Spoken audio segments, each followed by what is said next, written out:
There was a day that I became wealthy. I'll tell you the day, I know that day I was rich. I was broke. I was pissed. I was angry at everybody else but who? Myself.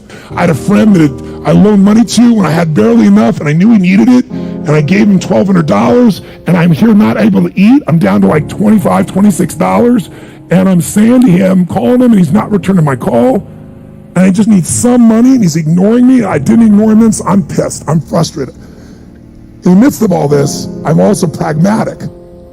I got 25 and change, call it $26. What the hell am I gonna do? I don't have any plans for economics. I got overhead that's crazy. I'm living in this little tiny apartment, 400 square feet in Venice, California. So I thought, okay, when I was totally broke early on when I was 17, I used to save my money up and go to the smorgasbord and load up for Christmas, load up for the week. So I didn't drive there because I wasn't gonna spend the gas to get there, plus I needed to walk, so I walked there. And I go in, I'm not dressed really great, but it's Marina Del Rey, it's okay. And I got a place right by the window and I can see these yachts going by, and I'm dreaming of what life could be like. And I'm starting to let go of my anger, and I'm starting to focus on what I want instead of what I don't want. How many followers say I?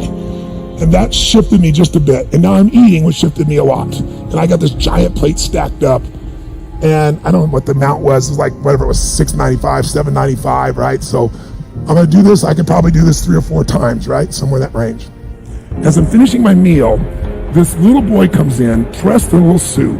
I honestly don't know how old he'd be, probably in the 3rd grade, so maybe 8 years old, 9 years old, something like that.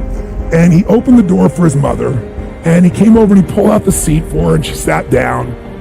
And she was a pretty lady, but as pretty as she was, I was totally obsessed by this boy. He had presence at 7 or 8 years old. And it moved me. I don't know why, it moved me. And I thought, this kid is like pure. I want him to always be this way. He's such a good kid, he's a giver. So I got up and I paid for the meal, and whatever it was, $6, $7. So now I've got whatever left, $17, $18, $19. And I walk up to this little boy and I said, excuse me. And I said, I just want to acknowledge you for being such an extraordinary gentleman. I said, I saw the way you treated your lady, how you opened the door, how you pulled the chair out. I said, that's class.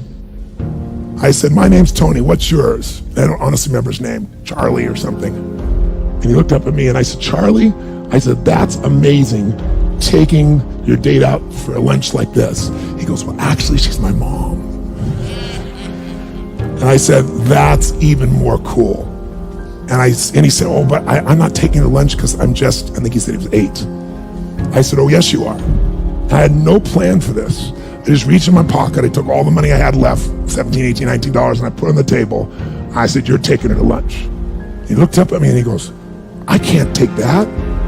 I said, sure you can. He said, why? Because I'm bigger than you are. And he smiled real big, and I didn't even look at his mom.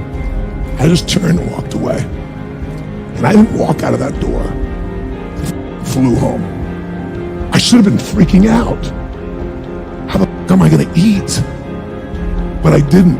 I flew because something inside of me had finally got past scarcity. I finally realized there's something inside of us more than our limits, especially around this thing called money that I had let terrorize me. And I got home, and the mailman came that day, and I had no idea I was gonna have my next meal. And a letter comes, and it's from the guy I loaned the money to.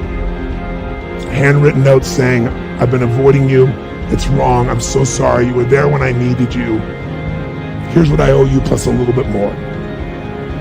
And the $1,200 was there plus another $100 for the time that I had to take care of it. And for me, $1,300, that was enough to run my show for a month or 2. And I cried. And then I decided, what does this mean? And I thought, this means that whenever you give, it's always going to come back, so you don't have to ever think about that again. Just give, and the rewards will be greater than you can ever imagine. I don't know if that's coincidence, but I decided to believe that day was a blessing when I became rich. And I can tell you honestly, I've had tough days in my life, economically, emotionally, like all of us, but I've never gone back to that. Scarcity, I never will. The secret to living is giving.